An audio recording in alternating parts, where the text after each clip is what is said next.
The order of speakers is going to be our Pennsylvania State Police Commissioner, Colonel Robert Ivanchik, Major Christopher Paris, he's our Area 3 Commander, and First Assistant District Attorney, Monroe County, Mike Mancuso. After the speakers have finished, we will then take a handful of questions. Colonel Ivanchik.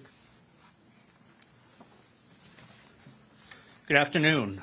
I'm Colonel Robert Ivanchik, Commissioner of the Pennsylvania State Police. While I monitored the investigation into the horrific murders of the University of Idaho students, I did not imagine the investigation would lead to the Commonwealth of Pennsylvania. My heart goes out to the families of the victims, their friends, the community of Moscow, and the University of Idaho. No words can heal the pain associated with the loss of a child. Their young lives were ended far too soon. In law enforcement, we understand the best thing we can do for victims and their families is to follow every lead, collect every piece of evidence, and bring those responsible to justice. I am proud of the members of the Pennsylvania State Police who were able to help in this investigation. The cooperative relationship between our local, state, and federal partners stands the test of time. The officers, troopers, and federal agents work together tirelessly, putting in long, difficult hours. Communication and cooperation are imperative to success and to ensure the integrity of the case remains maintained. The culmination of that cooperation ultimately led to take the suspect into custody and afforded the families some sense of peace they deserve. I want to thank the Moscow Police Department, the Idaho State Police, and our partners in the Federal Bureau of Investigation for their support, assistance, and coordination. I also want to recognize the Monroe County District Attorney's Office. And finally, I need to acknowledge the members of the Pennsylvania State Police, specifically members of Troop N, our Bureau of Criminal Investigation, and our Bureau of Emergency and Special Operations, who assisted in safely taking the suspect into custody in the early morning hours of December 30th. As previously indicated by Chief James Fry of the Moscow Police Department, specific details regarding this investigation cannot be released until the suspect is extradited to Idaho and presented with the probable cause affidavit. At this time, I will turn the microphone over to Major Christopher Paris, Commander of Area 3, who was involved in the coordinated efforts to take the suspect into custody. Thank you, Colonel.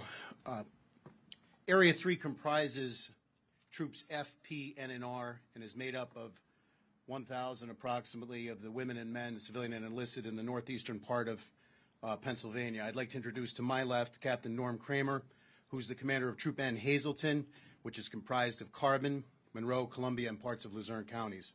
I would like to reiterate, as the colonel said, that Idaho law prohibits any release of information contained within the affidavits.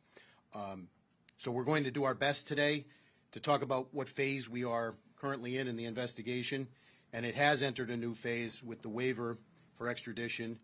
And the continuing primary goal is the seeking of justice through successful prosecution and conviction, bearing the burden of proof beyond a reasonable doubt. So with that in mind, we're trying to balance essentially two things: the public's desire for information against the need to maintain the integrity of the investigation and protect the suspects, accused at this point's due process. So I'll now attempt to give you an operational picture with the best information I can release at the time. So this begins when the Pennsylvania State Police Bureau of Criminal Investigation troopers were contacted by the FBI about assisting with surveillance of the accused in this case. I'd like to take the opportunity to specifically thank several individuals. Special Agent in Charge Jackie McGuire and Assistant Special Agent in Charge Dave Carter from the Philadelphia Field Division, as well as Supervisory Special Agent Bill Vigorito of the Scranton RA. We're very lucky in PSP to have a collaborative relationship with the Bureau, both in Pennsylvania and beyond, and their people are absolutely excellent. So as the investigation progressed, Troop N Criminal Investigation Section, commanded by Captain Kramer over my left shoulder here, began to collaborate with authorities in Idaho. Specifically, I'd like to acknowledge Lieutenant James Curto, who is here today, Sergeant Anthony Ferdinand, Corporal John Chulak, who is not present with us, and Troopers Leary and Knoll, who are here with us today. It was through this collaboration and the charges pending in Idaho that those troopers were able to obtain search warrants and a fugitive from justice warrant that was prepared here in Monroe County for the location in Chestnut Hill Township and the fugitive from justice warrant for Mr. Kohberger, respectively. I'd like to acknowledge the Monroe County District Attorney, David Christine, as well as First Assistant Mike Mancuso and their entire office. The support that we received was absolutely excellent. Once those warrants were obtained, the Bureau of Emergency and Special Operations, BESO, coordinates our Special Emergency Response Team, CERT. They were selected to serve those warrants, the 3 search warrants and the fugitive from justice warrant. To define what CERT is, it's a full-time tactical team maintained by PSP to deal with high-risk warrant situations, barricades, and other incidents requiring specialized tactical training or other capabilities. From their perspective, we essentially task them to go out and serve a arrest warrant for someone accused of a quadruple murder. They're activated several hundred times a year throughout the Commonwealth. We don't typically hear of their work in a forum like this because they serve the warrant, the person's taken into custody, and they go about their assignment. They are the ultimate professionals. It's a volunteer team. They're highly trained and highly motivated. Captain Norm Kramer, over my left shoulder, was assigned as the top comm for the CERT activation, which means he was responsible for coordinating our tactical preparations. So tactical assets were then staged in the county, in Monroe County, into the evening of Thursday, December 29th, last Thursday. And in the early hours of Friday, December 30th, those warrants were executed at the location. Mr. Kohberger was taken into custody without incident. The scene was turned over to the FBI Evidence Response Team for processing. Mr. Kohberger was then turned over to the Monroe County Prison, where he has remained in their custody since. I'd like to thank the Monroe County Sheriff and the Stroud Regional Police Department for their support as well during the extradition process. Arrangements currently are being made to deliver Kohberger back to Idaho, where he can have continued due process and face these charges. So it's with that I will turn it over to First Assistant Mike Mancuso. Thank you, Major. Good afternoon, everybody. I'm Mike Mancuso with the DA's office, the First Assistant District Attorney. I want to give my condolences to the families of the victims out in Idaho for their loss. It's my sincere hope that this marks a clear step in the right direction of effectuating justice for those folks. My office's role was relatively recent. We weren't advised of the presence of the defendant in our county until only a couple days before the apprehension of the defendant. But when we were told, we came together and worked very closely with Captain Kramer, who did an excellent job in almost like a clockwork operation. Part of my duties were to ensure that 3 separate search warrants were issued. Those affidavits attached to those search warrants are still under seal, so I can't discuss their contents with you. But one was for the person of Mr. Kohberger, collecting DNA and photographs, that sort of thing. One was for the white Elantra vehicle, which I understand has been seized and is being processed. And one was for the address, the residence itself that he was living in with his family. I was at the scene, and I have to say that Major Paris and Captain Norm Kramer did an outstanding job in coordinating the efforts, not only of the numerous Pennsylvania State police troopers there, but officers from other jurisdictions and disciplines within those jurisdictions to make this a very smooth, highly competent professional operation. It is a quirk, apparently. It's not in the norm of the states I'm familiar with that Idaho does not release their probable cause affidavit in support of their arrest warrant until after their defendant is returned to that state. But having read those documents and the sealed affidavits of probable cause, I definitely believe that one of the main reasons the defendant chose to waive extradition and hurry his return back to Idaho was the need to know what was in those documents. So that's a significant development. Beyond that, looking at the scope of the situation and the ties this defendant has to my county, I would hold our office at the disposal of the Idaho authorities to help facilitate a complete background investigation into the defendant, both activities prior to the murders occurring within the Commonwealth of Pennsylvania and his activities after the murders in Pennsylvania. So we stand ready to assist with that effort on an ongoing basis. Thank you.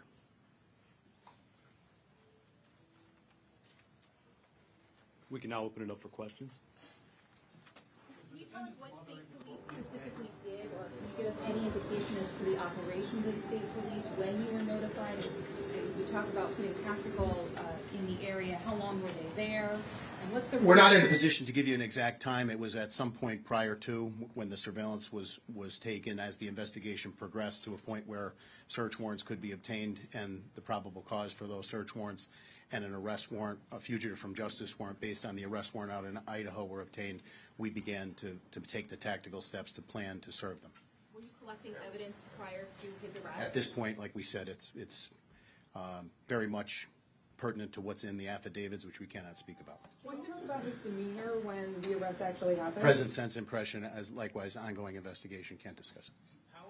Rob Van, 69 News, how is Kohberger being transported back to Idaho? Those arrangements are being discussed right now, as well as the logistics. The court order says, those of you who heard it today, it's within the next 10 days, so we're currently working on that in coordination with authorities out in Idaho. Sir? I can't comment. I don't know. Is he being held in the Monroe County jail until he's extradited, or is he removed to another? No, he is lodged in since he was dropped off there Friday morning. He's resided in Monroe County Prison. Still, until he's Correct, extradited, yes. he'll be there. Are the marshals moving him, or which group? At this point, that's still being coordinated between the state police and the authorities out there. We don't know. Will the affidavit be unsealed when he arrives in Idaho? I don't want to speak out of my lane. When I watched the press conference on Friday at 1 p.m. Pacific time, I was alerted to the fact that, according to Idaho state law, that the affidavits have to be served to him once he's extradited back before they could be unsealed. Did he say that anyone else been arrested? Ongoing investigation. Has a motive been determined? I can't comment on that either. I apologize. Who transports him, sir? Does Pennsylvania State Police, the Monroe County Sheriff's Department? He's presently back. He was transported from the courthouse by Monroe County Sheriff, and the logistics of who's going to transport him out to Idaho are still being discussed. We don't know yet. Can you confirm the time of his arrest and how much law enforcement presence there actually was? I would say it was in the early morning hours of Friday, December 30th. Tactical assets on scene were probably in the neighborhood of 50. Were you afraid he was going to get tipped off before you got him? I would say overall about this entire operation, and the credit goes, this is a part that the state police played humbly. You look at Moscow Police Department, 38 sworn, 19,000 leads, the video evidence that they had to develop in order to put that out, all public source information. But when you talk about the service of a high-risk warrant for someone who's committed or alleged to have committed 4 homicides, there's nothing routine about that. And all of those tactical steps that were taken were in conjunction with the best efforts of the authorities, local, state, and federal, both in Idaho and here, to ensure that we could do it safely and to ensure that we could get him into custody and that those service or the search warrants could occur. Sir, can we ask you a question of the first assistant district attorney?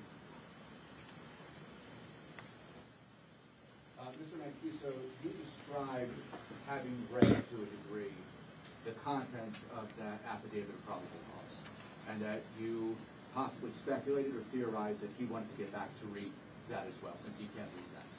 Can you give us an indication, though, of the seriousness of what you did read? I know you can't talk about it, but can you share with us something? Yeah, I can't get into the details, sir, but I can say it involved the defendant's connection to a scene of a crime consisting of 4 murdered people. So that's the significance of it. Can you confirm that there is a connection between Bryan Kohberger and any of the victims? I can't discuss that, ma'am. How confident are you that he is guilty of these crimes? That wouldn't be my place to say. Certainly confident enough that there was ample probable cause for the issuance of the various warrants in the case. What was your reaction when you heard this? You've all talked about you followed this. This happened states away. When you get that call, or you all get the call, that this person could be right here in your home area, what's your reaction? Well, I was surprised. Really, Monroe County, of all places, it hits close to home. It's a normal human reaction, I would think, under the circumstances. Do you know when he and his father left Idaho or Washington and drove to Pennsylvania, what that date was? No, I don't know the exact date, ma'am. Approximately, we understand the middle of December, is that correct? I think that's approximate. And what about, we heard reports that they were stopped not once but twice on the highway. Can you elaborate? I'll defer to his Pennsylvania public defender on that. Do you have reason to believe that Kohberger is connected to other crimes and unsolved mysteries in the area? I wouldn't answer that question at this time. When you start looking at some that would be unsolved, where do you move around? That would be a normal thing to do. Question for the PSP here. Said he was taken without incident. Was it safe to say that, I shouldn't say it's safe to say, but did it seem like he was expecting? I wouldn't comment on what his present sense was. I would just comment that the professionalism of the CERT team and their tactical training definitely proved in a situation like this to do it in the most tactically sound and fastest way possible. Was there anybody else in the house at the time? His parents were in the house at the time. Did they say anything to you? Again, present sense impression. I can't comment on that in ongoing investigation. He was down the door. Force was used. The warrants were issued for evening search warrants, which in Pennsylvania requires additional probable cause in order to serve them at the hours of darkness. I would defer to the first assistant to talk about the legal burden that you bear in order to obtain those. But from a tactical standpoint, based upon all of the briefings that we had developed and all of the intelligence we had developed, we thought that was the best time to serve it. And what tipped off that Pennsylvania was involved with this? They were alerted by the FBI. Troopers in the Bureau of Criminal Investigation were alerted. Anything on like his social media pages that tipped anything? I can't comment. I don't know. So has Harris been cooperative in this whole process? Can't comment. Ongoing, like I said. The state police's role here was to serve the warrants and assist with the surveillance, which we've done. We've been part of major investigations. These are men and women who take an oath to protect their communities and the Commonwealth here. We're very humbled with the opportunity that we had, given a case that has really gained international attention, to play a small part in it. And our hat is off to Moscow PD, again, with the size and the complexity of this investigation and the work that they've done to get us here today. And this is only the beginning of the next step. If it's determined that anyone here in Pennsylvania either helped to conceal or dispose of any evidence, then you would be a part of this case, or would it go to... I would say that we would pledge whatever support we can for ongoing investigations with the Idaho authorities here in Pennsylvania. Absolutely. We would help them in any way we could. Were there any weapons found in the home? I don't want to get into what was actually seized in the house pursuant to the evidentiary nature of it. Can you give any insight into why you all decided to go in overnight to make the arrest? Those are tactical decisions in terms of base surveillance. I don't want to give out too many tactical factors that go into that situation, but obviously surveillance was conducted, and we wanted to go in at a time when we thought it would be the safest for everybody, safest for anybody else in the house, safest for Mr. Kohberger, and safest for our people. There was an interesting question asked earlier about the care that needed to be taken to not tip the suspect off. Could you describe how long that lid had to be on things and how many people were involved in it? Like how many people knew and for how long? So I would say, I would answer the question this way. I don't want to get into a timeline in terms of when we were notified by the FBI and when the surveillance began. Obviously, we know on Thursday night into Friday morning is when the warrants were served. I would say, as a credit to the professionals, both standing behind me and others not here, many others not here, the information was held very close, and we did not want to have any situation where Mr. Kohberger potentially would be tipped off. So as a result of that, I would say a close number of approximately 7 to 8 individuals, maybe 10 on the most within the PSP side of this operation knew about it. And for days, can we say? Or? I would say for a period of time. I would not feel comfortable commenting any more than that, for a period of time. And then as the tactical assets were brought in, people were briefed. When the movement plan is finally decided, will there be an announcement? Not from the state police. So we would defer to Moscow and the authorities in Idaho. When he starts leaving Pennsylvania. Well, we have security concerns now, obviously, to move any prisoner. Anytime you move somebody from a secure prison to another place, we don't want to. There won't be an announcement from the state police in terms of those logistics, but they're being worked on right now. Can you give us your best guess when you think he might be moved, roughly? Tomorrow? We would like to do it as soon as possible, but the court order says 10 days. We have 10 days to coordinate it. Can you potentially be on a plane tonight? Is it possible he could be on a plane tonight? That's a possibility, right? I can't. I would think that's probably not likely. A private plane, or would you fly commercially? We're looking into that right now. Can you confirm or deny that a window was broken in order to gain access into the home? There were multiple windows that were broken, I believe, to gain access, as well as multiple doors. I think the video of the house after the fact confirms that, and that would all be part of the tactical plan based on the floor plan of the house, et cetera, and what the CERT operators would do to serve those warrants. Was this suspect on your radar before, and are you looking at any connections? I wouldn't comment on that based on the ongoing nature. But how about did he have a criminal past? According to the UJS, I didn't see anything. I can't comment on a person's criminal history during an ongoing investigation. Sorry, Mr. Mancuso said that you stand ready to assist in giving a complete background to the defendant. What specifically is law enforcement interested in? That'll be the last question after Mr. Mancuso answers. In any case of this nature, and I've prosecuted a fair share of homicides, double homicides, that sort of thing, you want to look at any evidence of possible motive. You want to look at any evidence of a pattern, of modus operandi or method. You want to get into the subject's character, mental state to the best you can, that sort of thing. So it'll be an all-encompassing effort, which we stand ready for. Okay. How will you do this? We have our ways. Okay, thank you. Thank you. Thanks, everyone. Just for a quick spelling, I'll give everyone the spelling of everyone's name. It was included in the media advisory, but just so we have it.